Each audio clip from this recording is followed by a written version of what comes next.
Good morning. It's Tuesday, December 16th, 2014. This is Tech Talk Today, episode 106. My name is Chris. And I'm Angela. Hey, did you get your chat room just as the show started? Yeah, but it's white. Yeah. What, you don't like a white chat room? No, I like a black chat Once room. you go black chat room, you never go back? Kind of. Okay. Well, I'm sorry about that. I'll work on that for next show, No, okay? it's fine. I can work on that. And in the meantime, maybe we could just keep trying to get it working on your regular IRC client. Don't worry, though, and it's maybe you could even consider it an upgrade from a chat room. We actually have a real-life in-voice chat room. It's our panel of technology experts, also known as our Mumble Room. Time-appropriate greetings, Mumble Room. Hello. Hello. Hey. Good morning. Hello. Good evening. Well, hello. Hi there. Wow. It's real good to have you all here today. Real nice to have you. And we got to start with some Sony follow-up. Oh, geez. Okay. I know. No, I'm interested to hear. It's one of these stories where we've literally followed it from Reddit post to one of the biggest stories of the year. Yep. I mean, it really has gotten huge. The mainstream media was talking about it all weekend long. I've got lots of clips that, depending on how long on Filter goes, I may be playing. And it really got the media's attention when Sony took it up to a new level of buffoonery. Buffoonery. Yeah, That's yeah. great. No, it's bad. I like that. They hired a new lawyer, and this lawyer... Wait, don't forget to bang suggest, and I think buffoonery should be in part of the title. Yeah.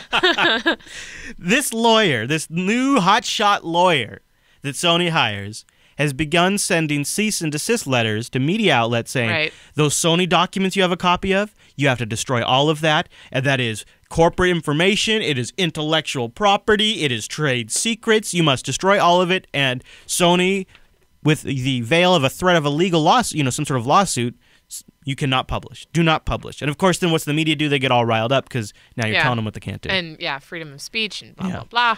Yeah, so by the way, David Boies, this hotshot lawyer, he was also one of SCO's lawyers. Now, SCO is a company that really tried to take a go at taking Linux down, and they failed. Mm-hmm. It was really kind of one of the early On big behalf lawsuits. of? Well, there's a Like lot of people Microsoft, behind it. or- There's some people, Microsoft, Sun Microsystems, a lot of people are behind it. SCO Unix was a major brand of Unix back in the day, and they just thought there was a lot of intellectual property theft on the side of Linux. Anyways, I see. So David worked for SCO. Now he's working for Sony, sending out these letters. So, I mean, this guy's got a great career. He must make a ton of money off this kind of crap. He says, in a quote to the letters, he wrote, Sony Pictures Entertainment will have no choice but to hold you responsible for any damages or losses arising from such use dissemination by you. Wow. Eric posted a link to the Price is Right fail horn. Oh, you know what? I could bust that out. I mean, yeah. I think we should decide maybe from time to time some of these tech companies they just earn themselves a fail horn. Yeah, I think I agree, Eric. I agree. Totally. Yeah. Okay, one more Sony story before we sort of chew on all of it.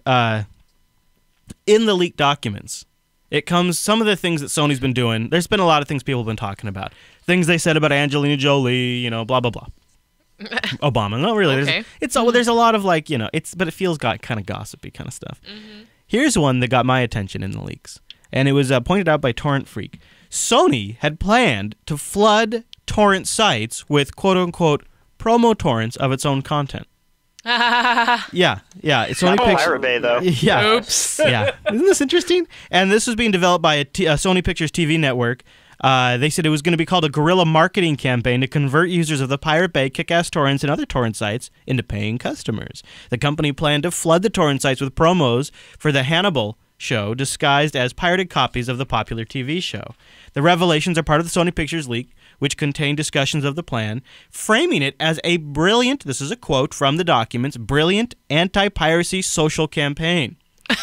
The employees described this brilliant idea as such. The idea is simple.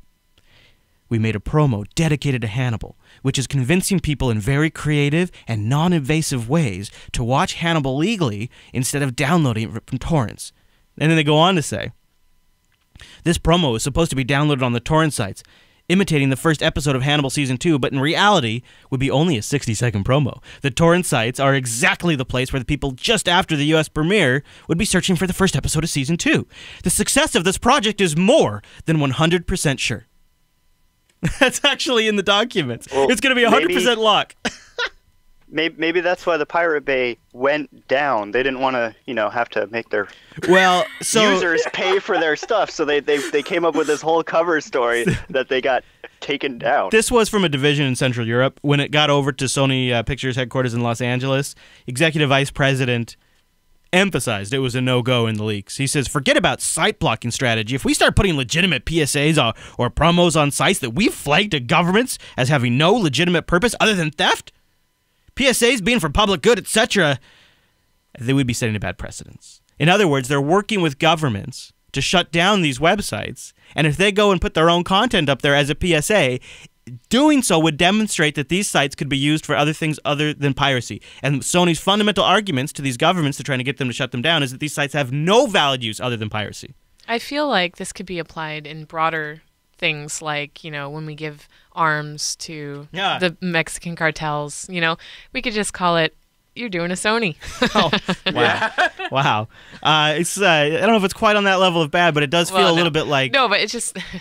It makes you realize like they don't even buy their own BS, right? I'm internally face palming the entire time over here. I just can't believe this. Eric has My a permanent forehead is red from the amount of I was just gonna say Eric's. Yeah. This whole thing has been a facepalm moment for Sony. Wow. Yeah, there's a title in there too. I don't have enough hands to facepalm with.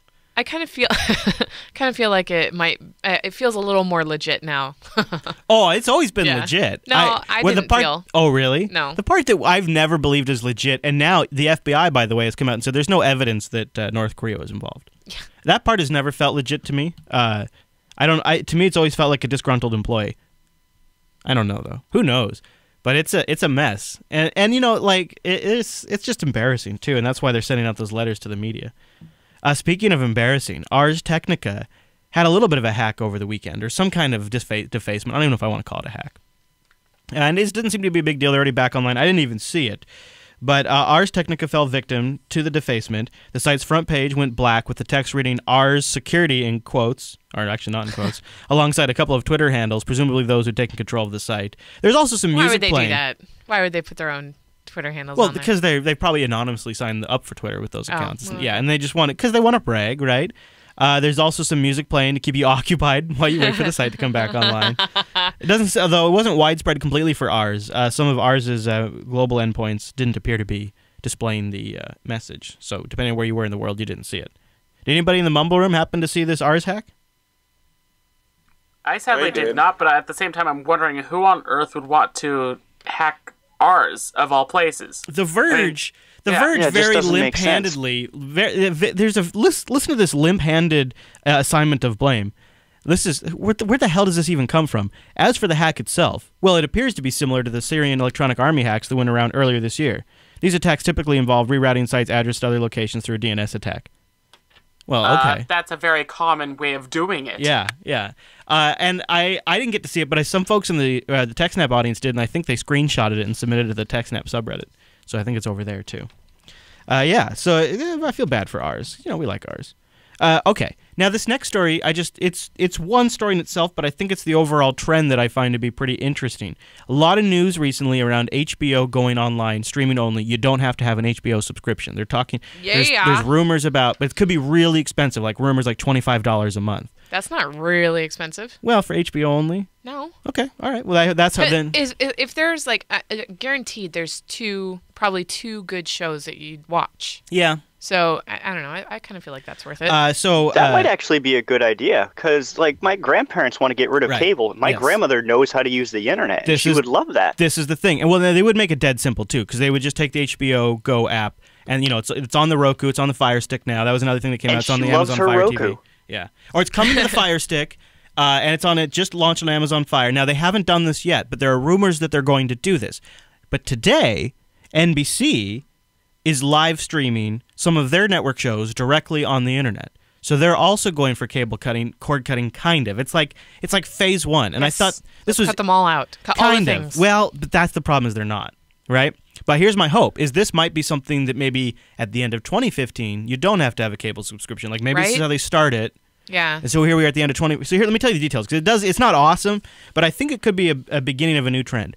NBC is launching, and of course, people across the pond, they're like, yeah, we've already got this. What do you guys? NBC is launching a live stream of its broadcast network, part of a broader effort to make more of its content available online via computers and mobile devices. So here's the problem, though. NBC's live stream, which debuts today, will be available on mobile next year, but they will make sure that you have proof that you already have a pay TV subscription before you can watch the streams. NBC Universal is also going to start making content from Bravo, Telemundo networks available through Microsoft's Xbox One game console. USA Network and Sci-Fi, or Sci-Fi, already have an Xbox One app. So you have to have a pay TV subscription to get access to the NBC streaming content for now. But I think it's an interesting... So you got ABC next year is launching its own version of this to do this. Disney's launching its own version. It's going to be like this Disney Platinum Pass that gives you access to the whole Disney library. Yeah, well, okay, so let's think about it for a second.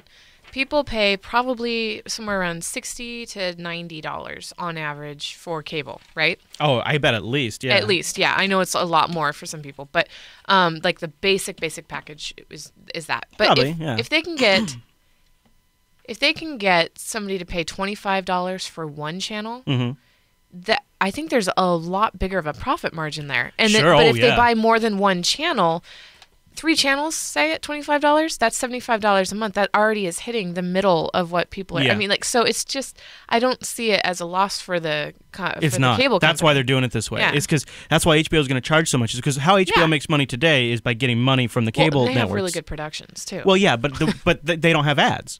They get money from the cable company. And so that's why if they switch over to a streaming format, they're going to have to charge a lot because they have to replace that revenue with something. And and I think it's the same with some of these other networks.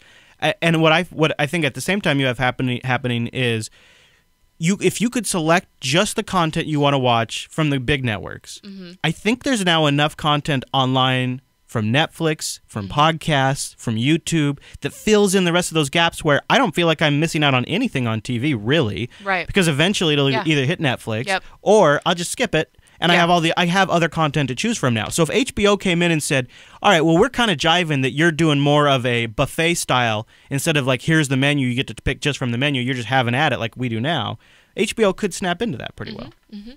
Well, there's another side of this coin, too. Hulu is a streaming service, obviously, but also they are a joint venture of NBC and Fox. Right. Very good. So there's that. Yeah, and I wondered, I wouldn't be surprised if maybe one day they turn that more into like an online cable network, but we'll see about that. Right. The only thing that they wouldn't have, like, most people would be able to cut cord, but the people who want to watch live sports ball wouldn't be able to. Right. Yeah, that's the big thing. Now, there are some streaming... there are ways of doing that. ESPN has that. ABC has that. There's also... They already have those. There's also, like, some really expensive... We have to pay individually for those. Yeah, there's some really expensive, like, all-in packages where you can get it all online, right? But it's like... Yeah, there's a... NBA has one for, like, $200 or something. Yeah. It all comes down to money. Yeah, it does. Yep. Speaking of money and streaming content, you can support Jupiter Broadcasting by going to... patreon.com/today. We have 429 patrons, and that's awesome, huh? We have been posting more videos than I think we can commit to on a long-term basis. But lately we've had some exciting things going on. Yesterday, the Jupiter Broadcasting Dev Summit, we recorded that after Coda Radio. It was really a great talk. We've already gotten a few things I want to talk about. Alan has already made like a port of our website to a flat text file-based system just as an experiment. Okay. So we've been testing around with that. The JB Dev channel has been way more active. People are working on stuff in there. Sweet. I've already heard from some of our app authors. They're going to start refreshing their stuff. So if you're a Patreon of Tech Talk Today over at patreon.com/today, and you just of any level, any amount, you can watch this video. You can also join our developer chat. You can probably find a link in there too. One of the other things we talked about during our developer summit was the openyourmouth.recipes, open source recipes from the Jupiter Broadcasting community. I didn't quite understand that. This is it's not food recipes. It is. Oh, really? This is what people are doing. You're hosting like a cooking, get to know each other. These are open source recipes hosted on GitHub that people can, with GitHub system, somebody can put up code or any text, and then somebody can submit change ideas to it, and then you can merge in their change ideas. So it's a way for people to look at your recipe and say, you know what, I would tweak this a little bit, and then the original author can say, you know what, I accept that tweak, and it merges the changes. And so what's the point? Well, the idea is we can collaboratively create really great recipes, and it's also a really cool way to just learn GitHub. Okay, and that is really neat. We've already gotten a bunch of submissions. Yeah, great. So we've gotten, so here's desserts, we've got sandwiches, and like here's this. I'm actually making a dip tonight, or tomorrow, We should write some, so here's what it looks like. So it's in Markdown, so it's also a good excuse to learn Markdown. Yeah, I know. So here's the cheese sandwich, right? Here's all the steps. A cheese sandwich. There's also, this was a great one. I love the internet. So here was a pizza. And so you can see Rikai's in here commenting on their recipes and stuff, I'm not right? surprised. Yeah, and so here's a barbecue pizza, full recipe. And it starts here, and then somebody submits a huge recipe, right? And then one person can submit a small change to the recipe, and it's just really simple. Barbecue sauce instead of tomato sauce with grilled chicken and pineapples. Now, if he merges that in, it would change it in the recipe to that. Ooh, that's cool. Yeah, and so we can, and you got desserts on here, sandwiches, so I thought with the holidays, but also just as a way for community to meet other people that are into this kind of like, this scene, development, GitHub, and things like that. It could be a great way for, I figure there's so many people in the audience that are working on stuff that are so disconnected that there's some really good resources just in the community. So we've got the JB Dev chat, right? JB Dev. Jupiter Dev. Jupiter Dev. Okay, yeah. Jupiter Dev, Jupiter Dev on irc.geekshed.net.